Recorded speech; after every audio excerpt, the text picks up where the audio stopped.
এ দিদি, কি করছিস ওটা তুই মজা নিয়ে? কালকে তো 25শে ডিসেম্বর, বড়দিন। তাই আজকে রাতে সান্তা দাদু সবাইকে উপহার দেয়। কি উপহার দেবে রে দিদি? সত্যি মন থেকে ভালোভাবে যে যা উপহার চাইবে তাকে সেটাই দেবে। তাই তো আমি যেটা চাই সেটা লিখে মোজায় বেঁধে রাখছি। তাই নাকি দিদি? তাহলে আমিও মোজা বাঁধবো, আর যেটা চাই সেটা লিখে মোজায় বেঁধে রাখ। হ্যাঁ ঠিক আছে, রাখ। তোরা এখনো ঘুমাসনি? এত রাত হয়ে গেল, ঘুমিয়ে পড় তাড়াতাড়ি। হ্যাঁ মা, এই তো ঘুমিয়ে পড়ছে এবার।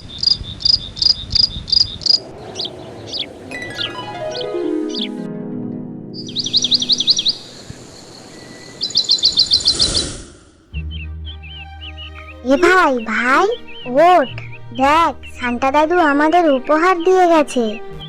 হ্যাঁ দিদি, তাই তো দেখছি। চল দেখি কি দিয়েছে আমাদের। ভাই দেখ, আমার কতদিনের ইচ্ছা ছিল পুতুলের জন্য ঘর কেনা।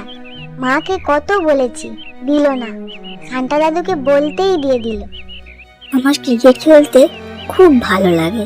কতবার মাকে বলেছি একটা ব্যাট কিনে দিতে, আমি ছোট বলে মা কিনে দেয় না নাকি। ভাগ্যিস গিন্নি, ওরা তোমার কাছে বায়না করেছিল বলে জানতে। তাই তো আমি কালকে রাতে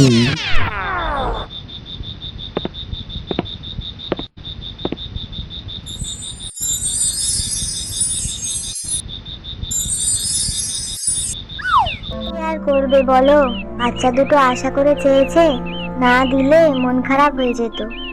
হ্যাঁ গো গিন্নি, দেখো ওরা দুজনে কত খুশি হয়েছে। কি রে, তোরা উঠে পড়েছিস? হ্যাঁ মা, এই দেখো সান্তা দাদু আমাদের উপহার দিয়েছে। ও মা, তাই নাকি? আচ্ছা চল, তোদের বাবা বড়দিনে কেক নিয়ে এসছে, তোদের ডাকছে। ইয়ে, কি মজা! সান্তা দাদু তোমাদের কি গিফট দিল অবশ্যই কমেন্ট করে জানিও। আর ভিডিওটি ভালো লাগলে অবশ্যই করে লাইক ও সাবস্ক্রাইব করে দিও। আমরা এখন কেক খেতে যাই, আমরা অবশ্যই করে সাবস্ক্রাইব করে দিও বন্ধুরা, প্লিজ।